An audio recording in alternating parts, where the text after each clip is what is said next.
It's a demonstration against the presence of Muammar Gaddafi at the United Nations. There are several groups in opposition. Our group is the group of PanAm 103 victims, and we're working with some groups from Libyan expatriate groups, people from the old PanAm Flight Attendants Union, students from Syracuse University. A lot of groups have joined in this rally. We are protesting the fact that Ghadafy is here and speaking at the UN, the General Assembly today. We want our message heard. He is a terrorist, he is a murderer. Not only did he murder my husband on PanAm Flight 103, I have now had my awareness raised that there are so many other people who are victims of his heinous regime.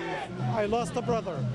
My brother Fatih al-Jami, late brother Fatih al-Jami, called for democracy, called for free speech, called for property rights, free press, creation of civil society, and for that he was killed. We have organized ourselves as a group of PanAm 103 victims to protest his presence and to protest the fact that he is being given a platform on which to speak that he does not deserve. Before 9/11, the most horrible act of terrorism against this country. It went unpunished for 20 years.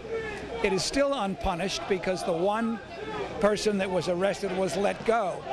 We had a very small measure of justice in again arresting one person and convicting one person, and now they let him go. So we're angry. We're just plain angry. I firmly believe that Megrahi and Fehma were guilty and that Ghadafy was behind all that, because I know they didn't do it on their own. I accepted the fact that there wasn't enough evidence to convict Fehma for the judges. I was appalled that Scots let Megrahi out a month ago, but and then to have him go back for a hero's welcome in his home country, I was appalled. I think it's important that at a time in which the world seems to be saying it was okay to release the killer, that it wasn't okay, and we're letting him know that. Our daughter Tricia was on PanAm 103, December 21, 1988, and we're here to demonstrate for her. It's all we can do for her now. I can't understand how they can just kill people indiscriminately. My daughter Beth Ann was a student at Regent's College in London. My first husband was Bill Daniels, and he was killed on the flight. And I had 3 small children at that time. Now they're grown, and I remarried. But I'm still, it's still a big part of my life. There's been a tremendous outpouring since Mr. Megrahi was released. Many people who perhaps had forgotten about it, or it had been part of their distant past, it has come up again. They can never forget this event because we have a very, very dangerous world.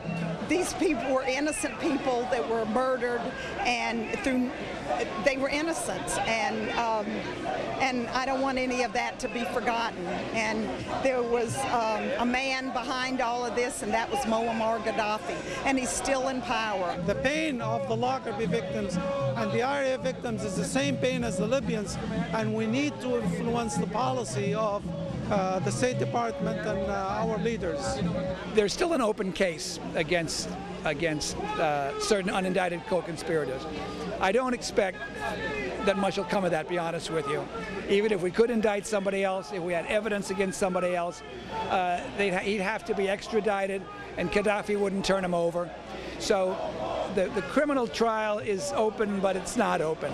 The other things that the government can do is really support us, which they've now promised to do, in putting to rest a lot of these stories that the trial was unfair, or that Megrahi was not guilty. I would like them to publish all of the evidence that was that they had, so that people now can find out exactly what did happen, so there won't be this, Megrahi's website saying that he was really innocent. And I'd like us to have the government support behind us to publish all that material, that and to and let it go back to show that it was done by Muammar Gaddafi, that he was behind everything. I just hope that what we are doing here today with all the others that are here supporting us make a difference. Make a difference in raising awareness and alerting this community, the United States, and the world to what Mr. Gaddafi is all about.